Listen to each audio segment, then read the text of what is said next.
Thanks, Jamie, for that wonderful introduction and for giving us a little bit of more background about REL Midwest. So like Jamie said, my name is Jameela Conway-Turner, and I am a researcher. I co-lead the Achievement Gap Research Alliance, which is the alliance that is based in Wisconsin. And then I've also done some work at AIR on SEL and equity. So if we go to the next slide, this is really what I'm going to be talking about today. I really wanted to take a step back and give everyone a little bit more information on the research on SEL before we get to the next two presenters who are going to really get into talking more about the specific practices. So this is what SEL is. So SEL is defined as the process through which children and adults understand and manage emotions, set and achieve positive goals, feel and show empathy for others, establish and maintain positive relationships, and make responsible decisions. And there are a lot of different definitions of SEL. This is one that's coming from the Center for Academic and Social Emotional Learning, or CASEL. They have a lot of research-based resources on SEL, and there are lots of different types of SEL programs and curricula, as well as specific practices that all promote SEL. And one thing that all of these programs and practices have in common is that they all are focused on how teaching and learning happens, and also what you teach and also what students are learning. And so that's kind of the basis of what SEL is. So if we go to the next slide, these are the specific social emotional competencies that the SEL programs and practices are oftentimes really focused on. And so that's self-awareness, social awareness, responsible decision-making, self-management, and relationship skills. And these are the social emotional competencies that CASEL talks about. And I won't get into too much detail now because I know that Rose is going to be talking about these competencies a little bit later on. But for the most part, social emotional learning programs and practices, they all are really trying to target these 5 different social and emotional competencies. So if we go to the next slide, there is a lot of research on SEL. There's been decades of research that's really looked at short-term and long-term outcomes. This particular slide is really focused on the research that came from a meta-analysis that was conducted in 2011 that looked at 213 studies on SEL programs and curricula that looked at over 270,000 students. And they found that students who participated in the SEL programs had higher social emotional competencies, better behavioral outcomes, better classroom climate, and higher academic achievement. And so there's a lot of research on both the short-term outcomes and then looking at 3 years and even beyond, looking at the benefit of social emotional learning programs as well as specific practices. And all of it is really positive, showing that it has a really positive outcomes for youth who participate in the social emotional learning programs. So if you go to the next slide. So this is a question for everyone, whether or not you're familiar with the SAFE acronym that describes the elements of effective SEL approaches. So I think that there should be a box that pops up for everyone to go ahead and answer this question.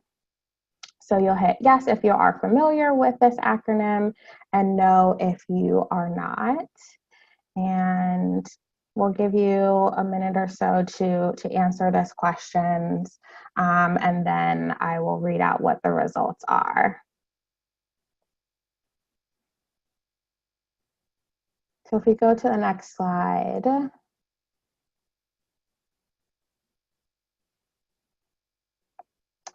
So this is what the SAFE acronym stands for. So we have S for sequenced and coordinated, A for active learning, F and E both really focused on really targeting explicit social and emotional competencies. And these are the particular elements that the structured SEL programs and curricula typically fall on. So can we see the results of that poll?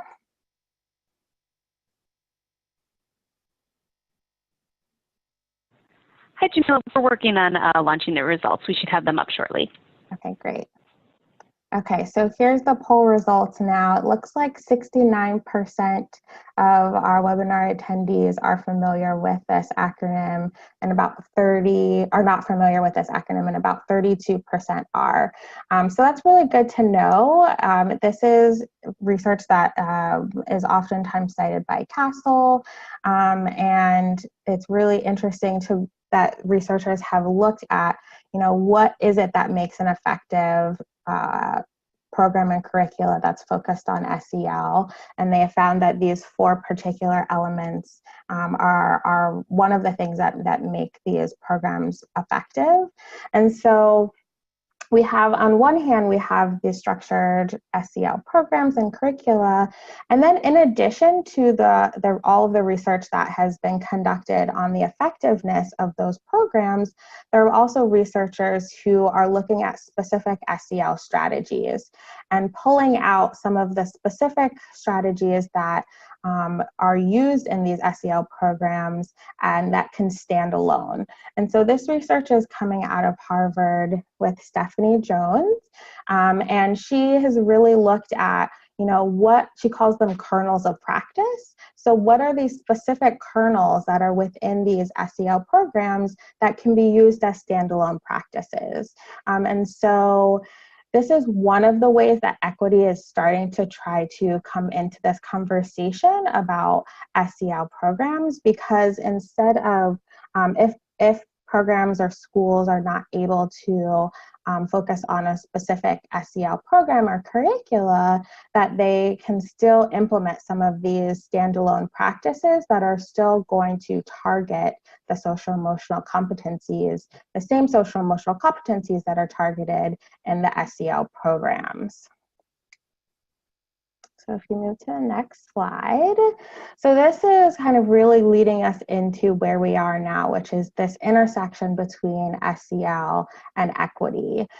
So there's 2 kinds of ways to think about SEL and equity, I think. So one is about access. Who has access to these SEL programs, SEL curricula, SEL practices, and really making sure that all kids can have access to SEL. And then the other kind of bucket of SEL and equity is really looking at SEL with an equity lens. And that is really more focused on how do you engage in these SEL practices with equity in mind. And so this quote is really looking at that kind of that way of thinking about SEL. And this is coming from a brief that was written by 2 AIR researchers.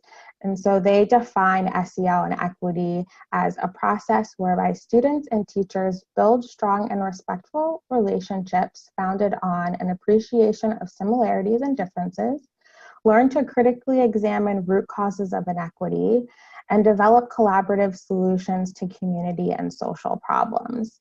And so in this way, they're really talking about how can we really merge those 2 buckets. So how can we say, okay, we want to implement social emotional learning practices, and we also want to make sure that we are focusing on equity.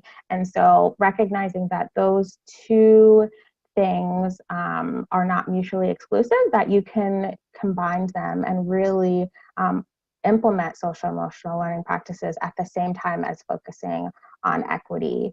And Rose and Elise will really talk a little bit more about what that looks like in practice and how that can show up together and really marry those 2 things. So if we go to the next slide. So this is a question for you guys to think about as we are continuing on.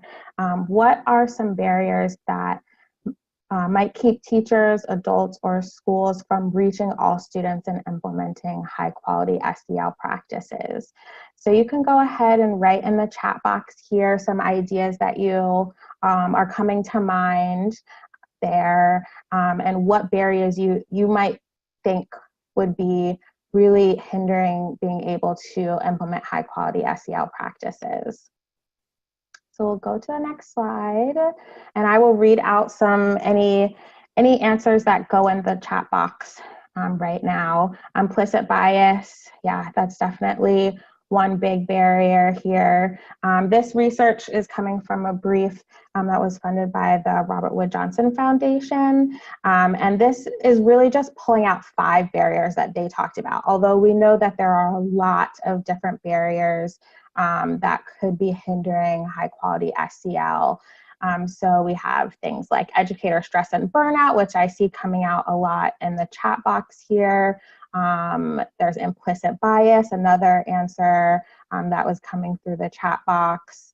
Lack of trauma-informed school practices, exclusionary discipline practices and policies, and poverty.